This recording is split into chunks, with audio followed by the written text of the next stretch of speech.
Hi there. My name is Lis Cornell, and I'm the proud daughter of a Korean War vet. And when I saw the ASAP program online, I was so excited because I spent a good chunk of my life being a middle school teacher where I got to tell a lot of stories all day, every day.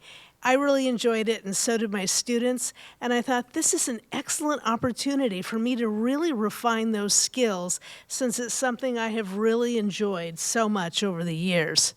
So here we go. It's 1964, and I'm 7 years old. I'm living in a suburb of Los Angeles. Small little homes built in the late 1940s, covered with this new building stuff called stucco. And these neighborhoods have something that's kind of gone by the wayside over the years.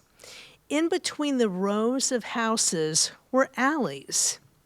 And alleys were like roads rarely taken. You never knew what might happen there. They were these cathedrals of mysteries where one man's trash could literally be another man's treasure. As I said, anything could happen there. You might find an obscure object or lose one. There might be a pet looking for a new home. And if you were lucky, maybe even a first kiss. But most days, it was women hanging over their fences gossiping while they were waiting for their children to return home from school. And on one particular day, there was this little old Greek man. Actually, it wasn't just one particular day. This is a story about this particular day, but most days he was out in the alley waiting for the children as they came off the bus. And he would stand there with a broom, shake it at us, yell at us, speak things indiscernible in Greek. And he was an olive merchant, and he always smelled like brine and garlic. And unlike the chain link that most everybody else had in their yard, his had a tall redwood fence, and there were trees all the way around the edges on the inside of the fence. And you could not see into that yard, and the only thing that was more mysterious was the fact that he showed up every afternoon just exactly at the time that the bus was letting us off. So one really lovely spring day, I and a gaggle of little girls were exiting from bus 23 and making our way down the alley. We could hear music and laughter, and our hearts were light. But as soon as we saw that redwood fence, we let out a collective sigh, and we sucked in our stomachs and made our way in silence towards the place of our torment. And when we got in front of the redwood fence, Mr. Christopopoulos was not there on that day, but something else was in his place. You can only imagine. So, I saw, scrawled in yellow paint, a very curious phrase, one that I'm sure I'd never seen and probably never heard.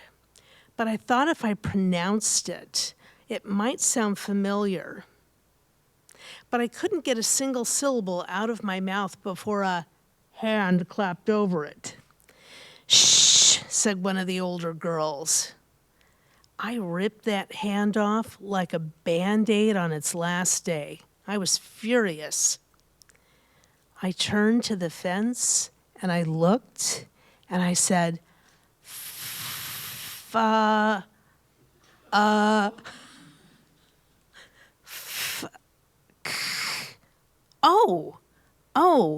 it's fork. Fork you. Well, not fork really, but you get the picture. So,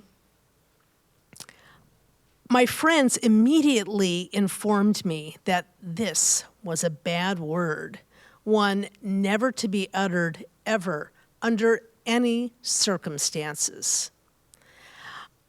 I let out a laugh because I just thought this was incredulous. A single word is bad. Now, at age 7, I really didn't have any concept of bad words.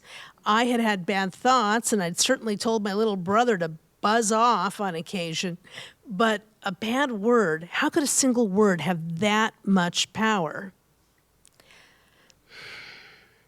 Fork, fork, fork, I yelled as I watched the faces of my friends turn white. Fork, fork, fork, I said. I thought, if I said it some more, I might dilute its potency, but that was not the case. They all began to back up and sort of scatter.